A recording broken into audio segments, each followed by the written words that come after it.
کاش کہ میں نے پروردگار کے ساتھ کسی کو شریک نہ کیا ہوتا.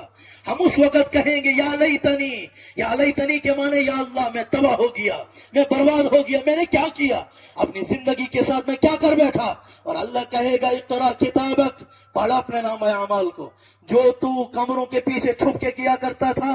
انہ علیم بذات الصدور ان ربک لبالمرصاد, وہ جو تیرا رب کا ہاتھ کے اندر لگا ہوا تھا, وہ جو تو کملوں کے اندر کیا کرتا تھا, تجھے کوئی نہیں دیکھتا تھا, صرف موبائل اور تو تھا, باقی کوئی نہیں تھا. اس وقت بھی پروردگار دیکھ رہا تھا. انہ علیم بذات الصدور, یا اللہ کے سامنے سے تو کوئی چھپانا چاہتا ہے, اللہ کے سامنے سے چھپا نہیں سکتا.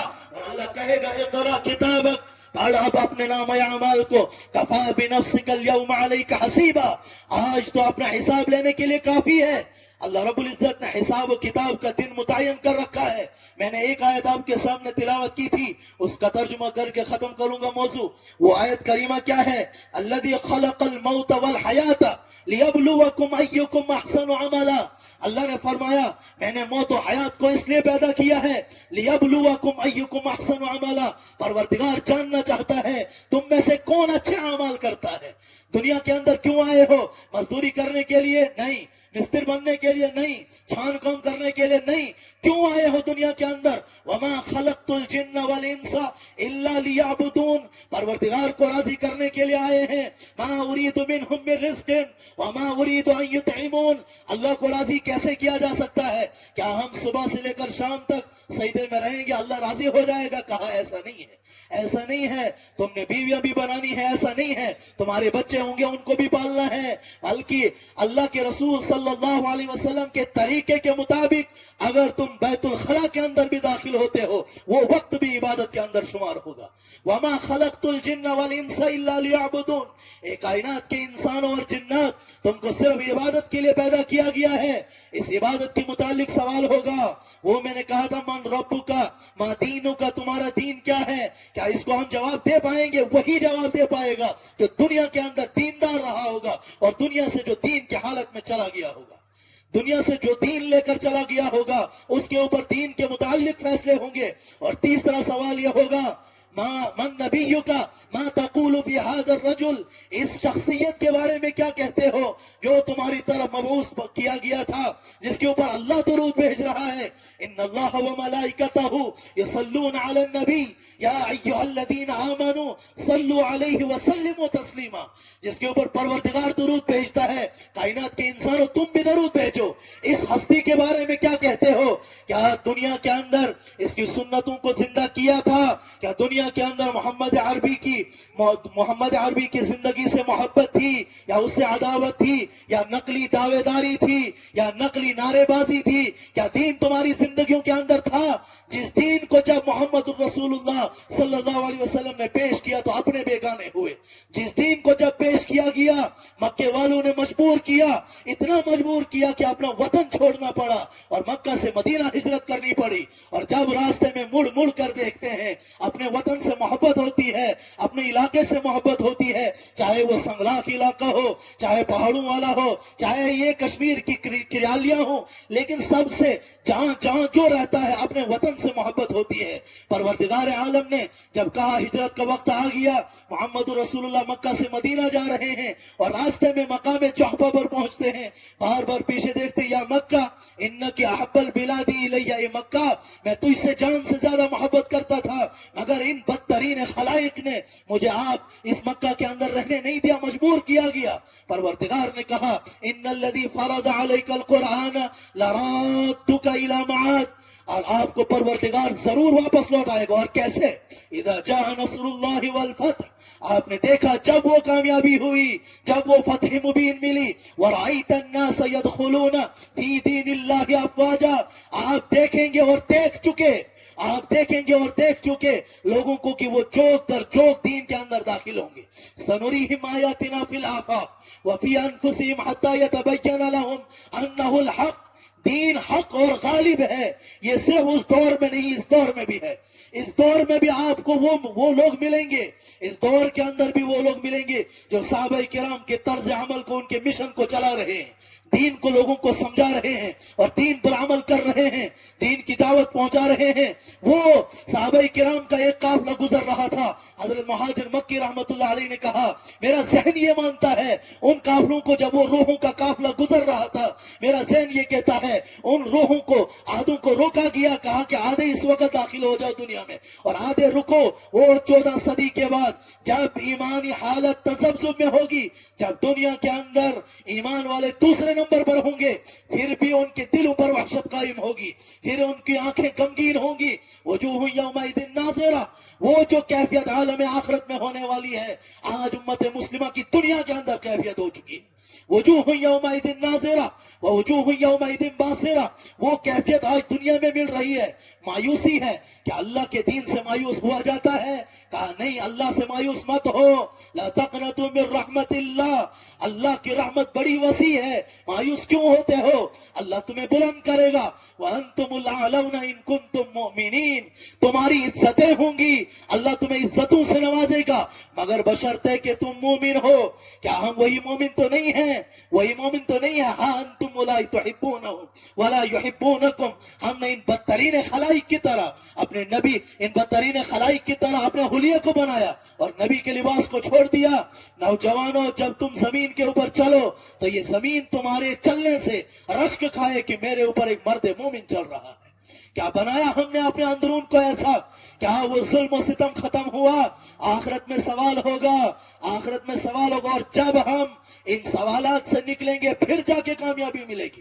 اس سے پہلے کامیابی نہیں ہے, دنیا کے اندر کامیابی نہیں ہے. دنیا کے اندر جس طریقے سے جی رہے ہو جیو, لیکن اللہ کو راضی کر لو. اللہ کو راضی کیسے کیا جاتا ہے؟ 5 وقت کی نماز پڑھ کر, روزہ رکھ کے, نوافل ادا کر کے, زکوٰۃ و صدقات دے کے. کہا یہ بھی اللہ, اس سے یہ تو فرائض ہے, ان کو پورا کرنا ہے. لیکن اپنے ایمان والے کو اپنے ہاتھوں سے بچاؤ, اپنی زبان سے بچاؤ. آپ اپنی زبان کو ایسے استعمال نہ کرنا کہ سامنے والے ایمان والے کے دل کو ٹھیس پہنچے. اور صرف ایمان والے کو نہیں کہا گیا, پروردگار عالم نے قرآن میں فرمایا صرف ایمان والے کی زبان اور ہاتھ سے ایمان والا محفوظ رہے, اسی پر بس نہیں ہے, کائنات کی ساری انسانیت محفوظ رہے. وَلَا تَسُبُّوا الَّذِينَ يَدْعُونَ مِن دُونِ اللَّهِ فَيَسُبُّوا اللَّهَ عَدْوًا بِغَيْرِ عِلْمٍ. اور آپ کی حالت تو یہ ہے کہ آپ جو یہ دوسری مخلوق ہے, جو یہ ایمان کے علاوہ دوسرے لوگ ہیں, یہ جن چیزوں کی عبادت کرتے ہیں, کوئی سورج کی عبادت کر رہا ہے, کوئی بتوں کی عبادت کر رہا, آپ ان کو بھی گالی نہیں دے سکتے. وَلَا تَسُبُّوا الَّذِينَ يَدْعُونَ, ان کو گالیاں نہیں دے سکتے. يَدْعُونَ, جن کو یہ پکارتے ہیں, مِن دُونِ اللَّهِ, اللہ کے علاوہ, کیوں نہیں گالیاں دے سکتے؟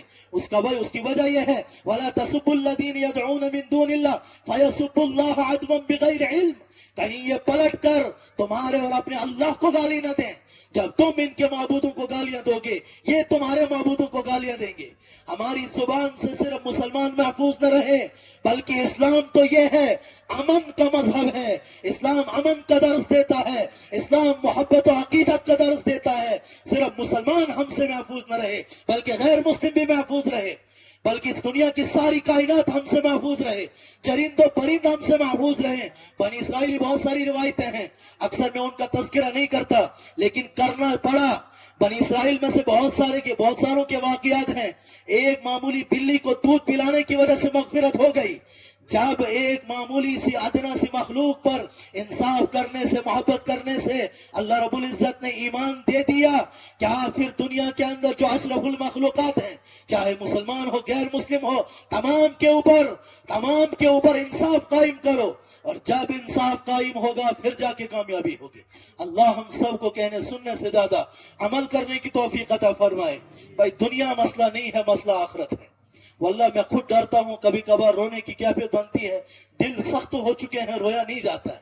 مطلب جوانی بھی ہے, شاید رونا اس وقت رویا نہیں جاتا ہے, دل سخت ہو گئے ہیں. پتہ نہیں کیوں سخت ہوئے, مگر انسان جب تنہائی کے اندر مذاکرہ کرے گا نا, کبھی کبھار بستر کے اندر کمل میں جا کے اپنی آنکھوں کو بند کرنا اور دیکھنا کہ ہم کن اعمال کی طرف جا رہے ہیں, ہم نے اللہ کو کتنا ناراض کیا ہوا ہے, ہم اللہ سے کتنے دور چلے گئے ہیں, قرآن کریم اور نبی کی سیرت سے کتنے دور چلے گئے ہیں. کیا محمد رسول اللہ صلی اللہ علیہ وسلم نے ہمیں یہی کرنے کے لیے دنیا کے اندر چھوڑا؟ کیا یہی کرنے کے لیے نہیں؟ اِنَّا سَنُلْقِي عَلَيْكَ قَوْلًا ثَقِيلًا، جو نبوت کا بوجھ محمد رسول اللہ صلی اللہ علیہ وسلم کے کندھے پر تھا، وہ نبوت کا بوجھ آج امت مسلمہ کے ہر فرد کے کندھے پر ہے۔ آج سب کے سب کو نبوت والا کام کرنا ہے۔ وہ کیسے کریں گے؟ کوئی دوسرا نبی آئے گا؟ کبھی نہیں۔ لا نبی بعدی، محمد رسول اللہ صلی اللہ علیہ وسلم آخری نبی ہیں۔ اس کے بعد جو نبوت کا اعلان کرے گا کذاب ہے، مردود ہے، جاہل ہے۔ یعنی نبی کے بعد کوئی نبی نہیں آئے گا محمد رسول اللہ صلی اللہ علیہ وسلم کے اوپر۔ جب نبوت کا دروازہ بند ہوا تو کائنات کو اللہ سے ملانے کا کام کون کرے گا؟ اللہ نے فرمایا کنتم خیر امت اخرجت للناس تأمرون بالمعروف وتنہون عن المنکر، کائنات کے مسلمانوں تم نے یہ کام کرنا ہے، تم اب نبوت والا کام کرو گے۔ بدلے میں کیا ملے گا؟ جب تم نبوت والا کام کرو گے بدلے میں تمہیں نبوت والی زندگی ملے گی، اور پھر نبوت والی آخرت ملے گی۔ نبوت والی زندگی سے کیا مراد ہے؟ کہ نبی کو تکلیفیں پہنچی تمہیں بھی پہنچے گی۔ احسب الناس ان یترکوا ان یقولوا آمنا وهم لا یفتنون، کیا تمہیں آزمایا نہیں جائے گا؟ ہاں آزمایا جائے گا، کیونکہ تم نے نبی کے دین پر قربانیاں دی ہیں۔ اللہ تمہارے اوپر جنت کو واجب کر دے گا۔ پھر کون سی جنت ملے گی؟ قل هل ننبئکم بالاخسرین اعمالا، وہ جو اعمال کے اعتبار سے خسارے میں ہیں۔ وہ کون لوگ خسارے میں ہیں؟ الذین ضل سعیہم فی الحیات الدنیا، جو دنیاوی زندگی کے اندر کوششیں کرتے رہے مگر وہ دنیا کی زندگی یہی رہی۔ اور آگے ایک آیت ہے ان الذین آمنوا وعملوا الصالحات کانت لهم جنات الفردوس نزلا، جنہوں نے ایمان قبول کے اعمال صالحہ کیے، جنہوں نے دنیا کے اندر ایمان پر زندگی گزاری، ان کے لیے جنت الفردوس ہے، خالدین فیہا ابدا، وہ ہمیشہ ہمیشہ اس کے اندر رہیں گے، لا یبغون عنہا حولا، وہ اس سے کہیں جانا نہیں چاہیں گے۔ کوشش پیٹ ون وہ اس سے کہیں جانا نہیں چاہیں۔ اتنی محبت ہو جائے گی جنت سے۔ وقت کم ہے، اب آخرت کا جب تذکرہ چھڑ گیا تھا تھوڑا سا جنت کا سن لیتے کہ اللہ رب العزت کیسی جنت دے گا۔ ایک روایت بیان کرتا ہوں، ما لا عین رأت، جو ہماری آنکھوں نے نہیں دیکھی، ولا اذن سمعت، ہمارے کانوں نے نہیں سنی، ولا خطر علی قلب بشر، کسی بشر کے دل پر وہم و گمان بھی نہیں گزرا، ایسی جنت ہے۔ اللہ کیسی جنت ہے! وَلِمَنْ خَافَ مَقَامَ رَبِّهِ جَنَّتَانِ، سورہ رحمان کو پڑھو، اس کا ترجمہ اور اس کی تفسیر پڑھو، دیکھو جنت کیسی ہے۔ اللہ ہمیں جنت کی محبت عطا فرمائے، اللہ ہمیں جہنم سے عداوت عطا فرمائے۔ جب جنت سے محبت ہوگی، جہنم سے عداوت ہوگی، تب جا کر جنتی کام ہوں گے دنیا میں، تب جا کر جہنمی کاموں سے ہم بچیں گے۔ اور ہمارا دل بڑا مفتی ہے، ینتبہون اشن پائی کہ کون اچھا عمل کرتا ہے کون برے عمل کرتا نہیں۔ اللہ کہتا ہے تو اللہ کے رسول نے فرمایا کہ آپ کا دل مفتی ہے، دل سے فتویٰ لو، دل سے پوچھو۔ جب ہم اعمال کرتے ہیں اگر برا ہے ہمارا دل پہلے ہی کہہ دیتا آپ تھترا چلا گئے، ہمارا دل پہلے ہی کہتا یہ کام غلط ہے۔ جب کوئی اچھا عمل کرتے ہیں ہمارا دل خوش ہوتا ہے۔ غریبوں کی مدد کر کے دیکھو، ایک ٹھنڈک دل کو ملتی ہے۔ اللہ کا ذکر کر کے دیکھو، الا بذکر اللہ تطمئن القلوب، اللہ کا ذکر کرنے سے دلوں کو ٹھنڈک ملتی ہے۔ امت مسلمہ کے نوجوانوں، کیوں تم کہتے ہو کہ ڈپریشن کے شکار ہوگے؟ اللہ کی رسی کو تو مضبوطی سے پکڑو۔ جب انسان سجدہ کرتا ہے، سجدے میں جو مزہ آتا ہے وہ دنیا کی کسی مٹھائی کے اندر نہیں ہے، وہ دنیا کے کسی گوشت کے اندر نہیں ہے جو مزہ سجدے میں آتا ہے۔ لیکن تنہائی میں یہ سجدے کر کے تو دیکھ لو، اللہ کو تنہائی میں پکار کر کے تو دیکھو، صبح رات کی تہائی وقت میں اللہ سے باتیں کر کے تو دیکھو۔ اگر مزہ نہ آئے میری باتیں مجھے واپس کر دینا۔ اللہ ہم سب کو عمل کرنے کی توفیق عطا فرمائے۔ وقت کم تھا اس لیے میں اپنا موضوع مکمل نہ کر سکا، انشاءاللہ پھر کبھی۔ السلام علیکم۔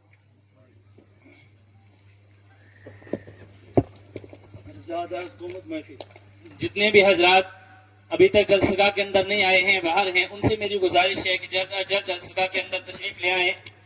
مہمان خصوصی سٹیج پر پہنچ چکے ہیں، انشاءاللہ اب ان کا ہی بیان ہوگا، اس لیے تمام حضرات